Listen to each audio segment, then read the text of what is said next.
I've been driving trucks for nearly 17 years now. This story goes back to 2020 during one of my solo overnight hauls. I was headed from Los Angeles through the endless stretches of the California desert, aiming for a drop-off in Nevada.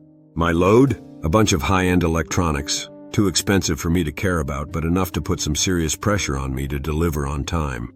It was well after midnight, the kind of dark where you can't see a thing outside, and the highway stretches out in front of you like some never-ending black hole.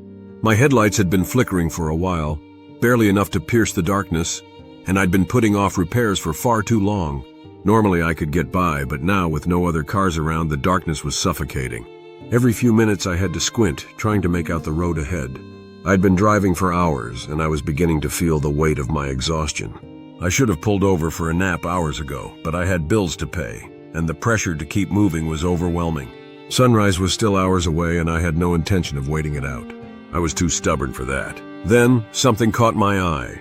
A set of headlights approaching from behind, cutting through the dark, moving much faster than they should have. At first, I thought it was just another car, but it was coming up fast, way too fast. I slammed on the brakes, the truck screeching to a halt as I desperately tried to avoid an accident. But as I looked up, I saw it. A car stopped right in the middle of the road, its hazard lights flashing, the passenger door wide open. I was just about to make a move, trying to figure out what the hell was going on, when I saw something else. The car, it was empty. I mean, completely empty. No driver, no passengers. That's when the first real chill ran down my spine. The open door, the dark stretch of road. Something about this didn't sit right. The air was still, unnervingly quiet, and I kept glancing over my shoulder, half expecting someone to come charging at me from the desert. I didn't see anyone, though, just darkness. I stayed by my truck for a few moments, weighing my options. Against my better judgment, I decided to investigate. I got out of the cab, keeping my eyes peeled. I walked up to the car, an old beat-up red sedan, and as I circled it, I saw that there wasn't a soul inside. The keys were still in the ignition, but the engine was off. My gut was screaming at me to get back in the truck and drive off, but curiosity was gnawing at me. I peered inside, checking the back seat. Nothing. I checked under the seats. Still nothing. It was as if whoever had been here just vanished. But something was off. I couldn't shake the feeling that I was being watched. Suddenly, I noticed something strange, a bulging shape under the car's trunk. I went around to open it, but the latch was stuck. I figured the trunk was jammed, maybe locked, so I grabbed the keys from the ignition and unlocked it. But the trunk still wouldn't budge. I tried opening it from the back seat through the folding door, and that's when I saw them. 3 large, bulging garbage bags. And something else, something that felt wrong. I was only a few inches away from the bags when I heard it. A loud gunshot rang out from the distance. It was so close I thought it was right behind me. I stumbled backwards, banging my head on the roof of the car in panic. I threw the keys into the front seat, adrenaline surging, and bolted back to my truck. My heart was pounding in my chest, and just as I was about to climb into the cab, I heard the voice. "Hey!"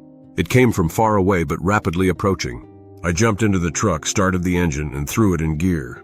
My truck stalled once, just long enough to make me think I wasn't going to make it. But I finally lurched forward. My pulse was racing as I glanced in the rearview mirror. A man was standing by the car, staring at me. He was short and stocky, dressed in dark overalls with a dirty red baseball cap.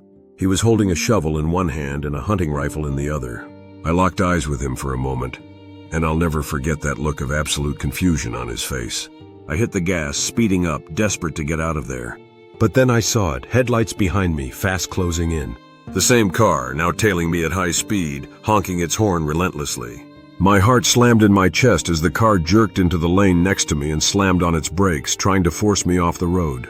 It was pure panic. I didn't know if they were trying to ram me off the road or what, but the car wouldn't let up.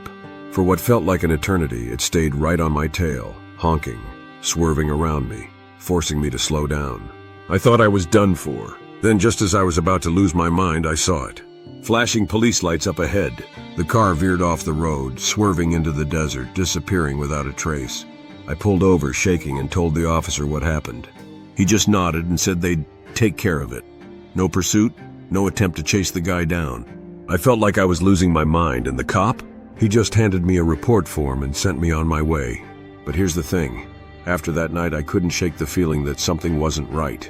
My friends all thought the guy was hiding bodies in those bags, but I never quite believed that. Maybe he was burying animals?